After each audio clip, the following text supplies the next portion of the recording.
que a gente faz? Oi, pão, e iluminação. Acender a luz hoje em dia e antigamente não dava para acender a luz. Dava, mas não funcionava.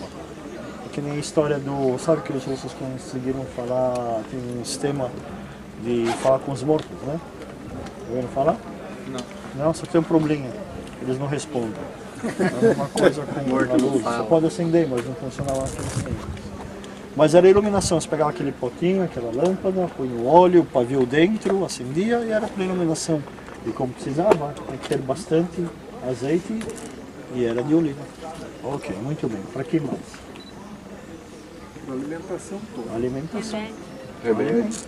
Hoje em dia, por exemplo, na tradição árabe, se come, mesmo aqui na Terra Santa, se come 10 vezes mais azeite de oliva do que se come os judeus.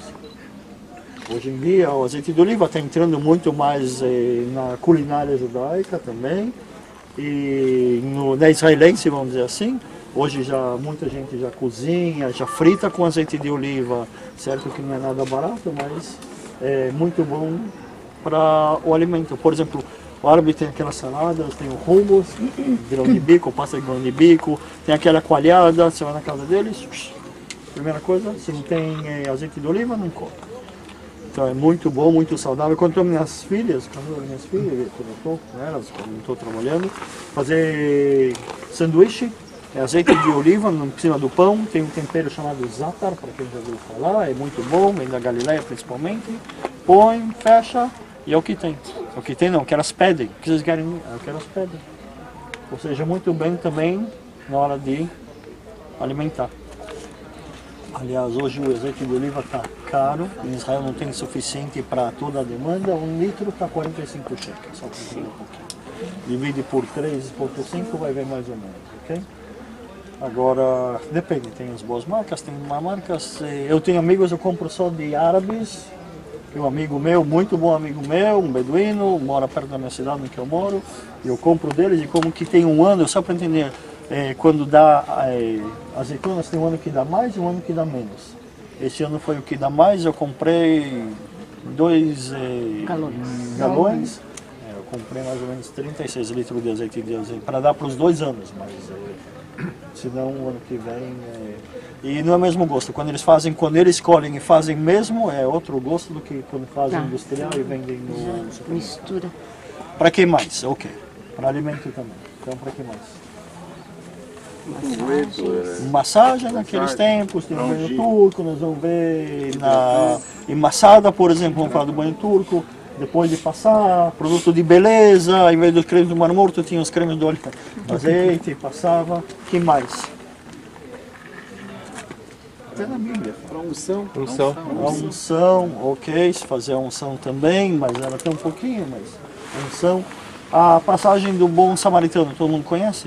Sim, ok, depois que ele vai dizer para ele, depois que está lá o jovem ferido, lá o senhor ferido, passar o quê?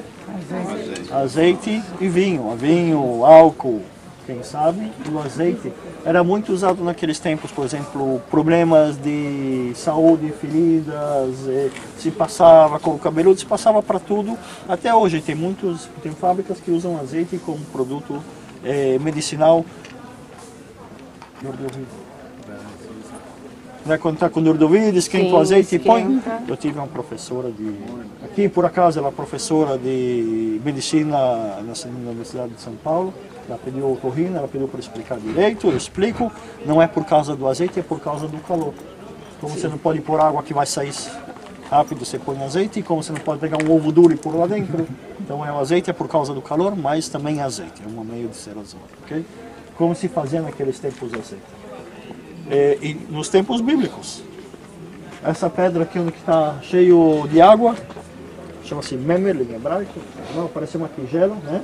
E tem um furo, nesse furo tinha um tronco. Na outra pedra que fica em cima tem também um furo.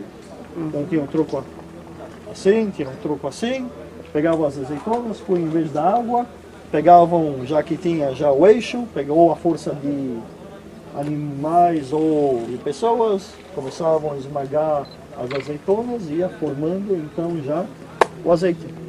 Esse azeite era recolhido, deixavam escoer nessas bacias, e na bacia já depositavam, deixavam depositado um tempinho, E aí o que acontecia? Óleo é mais leve, óleo para cima, o bom, impurezas para baixo, só pegar agora, pôr em talhas e guardar. Isso é o que se chama até os dias de hoje, para quem vai no supermercado, o extra virgem. Primeira extração, o extra virgem é esse daqui, por isso que é mais caro. Mas depois o que se fazia com o que sobrou com aquela pasta? Hã? Passava de novo. Passava de novo. Ok. Se pegava em cestas de vime, tem que espremer. Agora para tirar, como se espremia, pegava em cestas de vime, parece um pneu murcho, punha dentro aquela pasta e punha e começava mais uma e eu fazendo uma pilha dessas pastas. Agora tem que espremer. Como que uma faz para espremer? Usava um sistema de alavanca. É o que me dê uma alavanca e eu mexo o mundo, eu movo o mundo. Onde está escrito Olive Press, a prensa de olivas, de azeite. Lá se punha aquela mesmo para apoiar, um tronco onde se apoiava naquela pedra, embaixo punham as cestas, e aqui agora não é que sentavam em cima, mas sim pegavam pedras, amarravam naquele mesmo tronco, fazia a pressão com o sistema de alavanca, pressionava mais, outra vez mais azeite de oliva, mais recolhido lá ao redor na bacia, outra vez impureza para baixo, impureza para cima, pegavam, punham em talha e acabavam. Mas aí acabava o processo, o que se fazia com o bagaço que sobrou? Se aproveitava? Hã? Cozinhava. Cozinhava? Dava, eu conheço que davam para os animais. Ok? Caroço agora, um pouquinho mais abaixo, mas se dava para os animais. Ou seja, nada era desperdiçado naqueles tempos. Ok?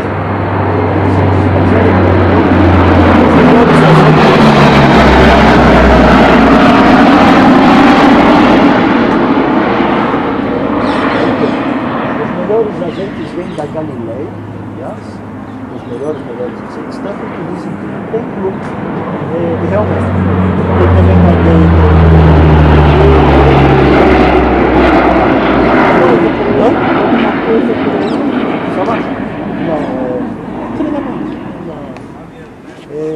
tem também também tem a Judeia, na costa da Judeia, mas não compara com o óleo que tem aqui. Na Judeia, por exemplo, era muito comércio, como diz o pastor, passava uma rua principal, uma estrada principal que ligava entre os continentes, antes as grandes potências, se havia mares, e era lugar de comércio.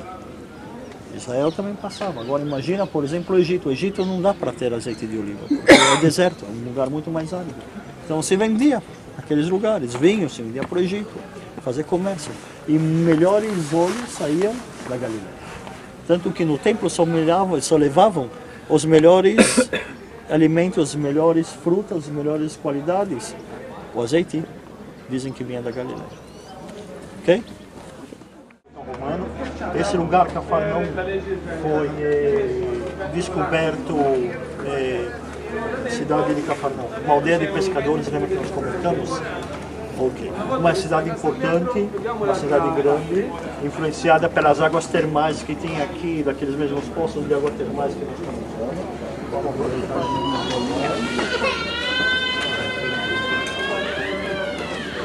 Olha o gatinho.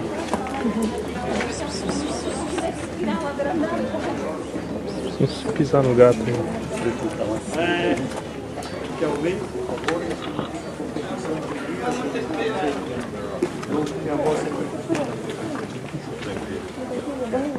A cidade de Cafarnaum, historicamente, parou de se existir em 700 mais ou menos depois de Cristo, com um grande terremoto que houve aqui nessa área, em muitos lugares de Israel, e se para de ouvir dizer, é esquecida com o tempo.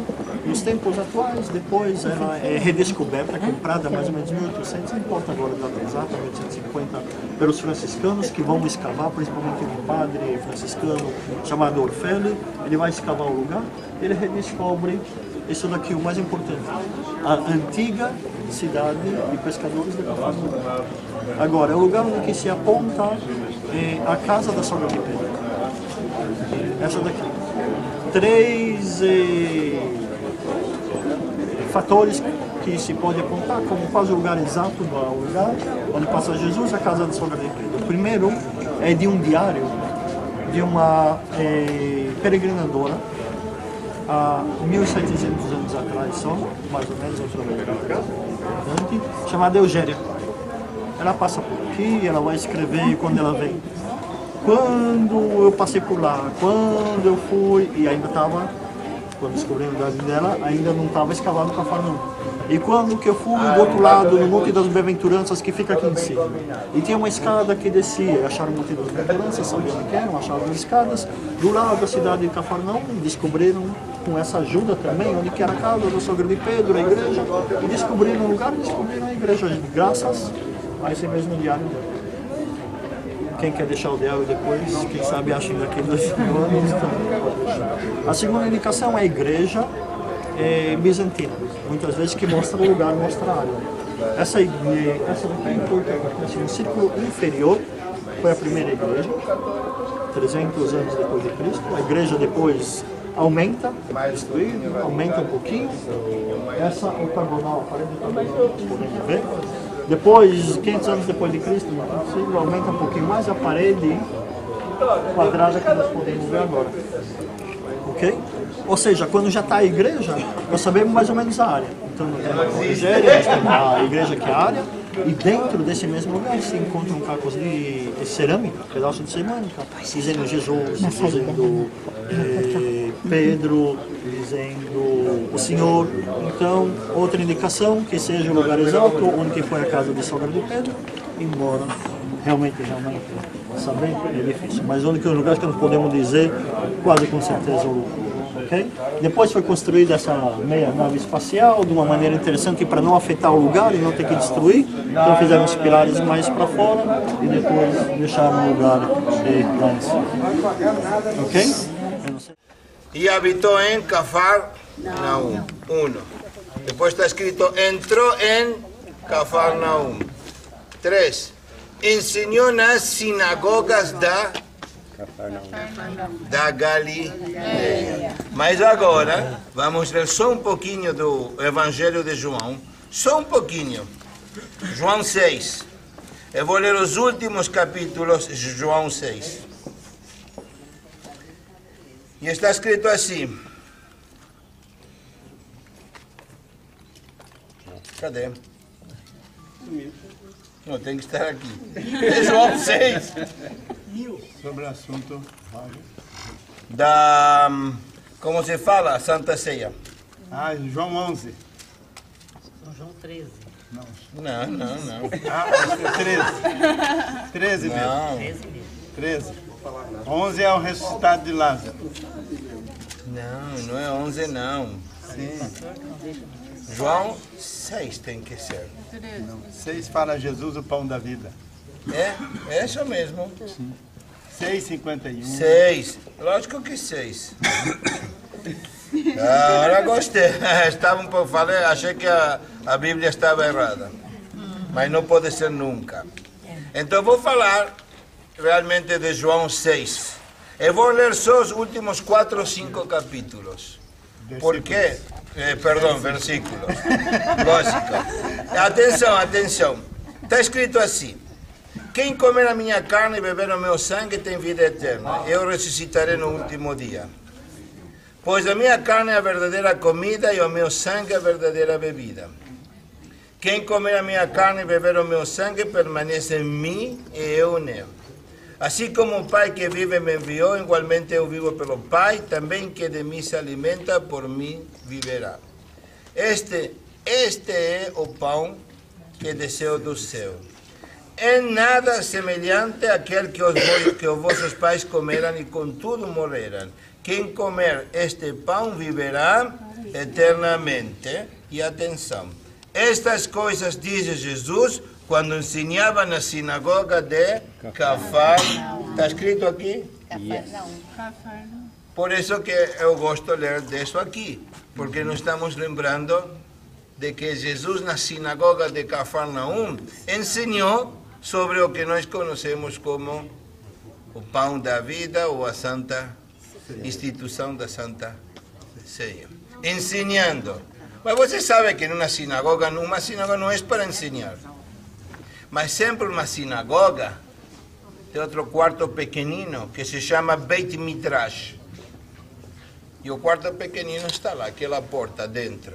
O Beit Midrash é aquela espécie de seminário para estudos da Bíblia, teológicos.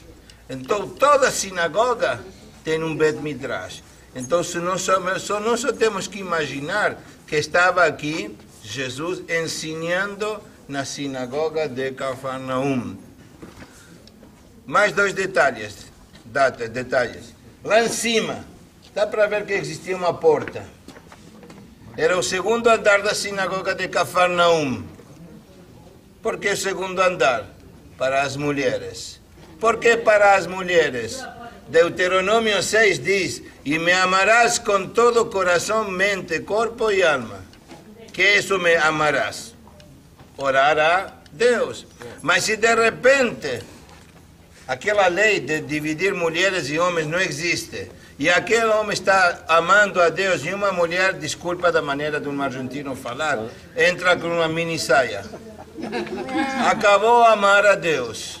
O primeiro que vai fazer, vai desconcentrar da oração a Deus. Por isso, até hoje, família, toda sinagoga judeia, os homens na frente, as mulheres atrás, ou os homens na frente e as mulheres na corte das mulheres. Por último, e depois você pode ir lá para fazer umas fotos de como falou o pastor, do que se chama as ruínas do que era da casa de Pedro, mas por último, o que já falou o pastor, e Jorge também, a sinagoga, quem era o chefe da sinagoga? Jairo. E Jairo, a filha Talita. E quais foram as palavras? Talita, cumi, levanta-te. Então já lembramos da ressurreição da filha de Jairo, que era o chefe da sinagoga. Nos tempos de Jesus. A sinagoga nos tempos de Jesus está aqui embaixo. Vocês construíram em cima dessa e deixaram essa que foi construída típica do quarto, quinto siglo, típica da estilo Galileu do quarto, quinto siglo. Okay? Como se sentava naqueles tempos, se sentava ao redor. Os pilares, para que eram os pilares? Para manter o segundo andar. Okay? Na hora de entrar, você entrava por aqui. Hoje você entra numa sinagoga, os livros da Torá estão em frente. Antigamente não era em frente, mas sim era aqui, do lado da entrada. Okay? Do lado da entrada e geralmente já nessa época virado em direção a Jerusalém, ou seja, Jerusalém mais ou menos naquela direção. Então, as pessoas sentavam aqui, iam naquela direção, por isso se sentavam ao redor. Okay? Agora, essa sinagoga não acabava aqui. A sinagoga tinha mais um andar. Entendeu? O quanto era importante ou grande esses lugares. Okay? Jesus frequentava a sinagoga, frequentava. O que era a sinagoga? Vamos lembrar que já nesses tempos depois do quarto siglo, quinto siglo, sinagoga era um lugar da assembleia, Beit Knesset, lugar da assembleia, casa da assembleia, mas fazia a vez do templo. Tanto que no começo, depois da destruição do templo, a sinagoga passou a ser chamada Migdash Me'at, ou seja, o templo pequeno. O que se fazia na sinagoga? Tudo. Se rezava, se lia a Bíblia, se comemorava as festas, como que hoje se resolvia os problemas da aldeia. Era uma casa pública. E agora tem que aumentar imposto, vamos fazer onde? Na Assembleia, na casa da Assembleia. Tem que rezar, tem que ler na casa da Assembleia. E aproveitam e fazem tudo na casa sempre da comunidade judaica, naqueles tempos. Tudo virado à sinagoga. Agora, uma coisa interessante, aproveita e depois nós estamos indo para para quem entra hoje, faz lembrar esses dois pilares, depois do lado duas alas, a ala principal, faz lembrar hoje uma igreja católica. Um templo maçônico, mas faz, eu não sou maçônico, mas faz lembrar uma igreja católica, de onde que vem a tradição, de onde continua, desse mesmo modelo. Os pilares para quê? Para manter o segundo andar. Hoje não precisa manter o segundo andar, mas mantém o teto, mas continua da mesma forma, vem dessa maneira. Okay?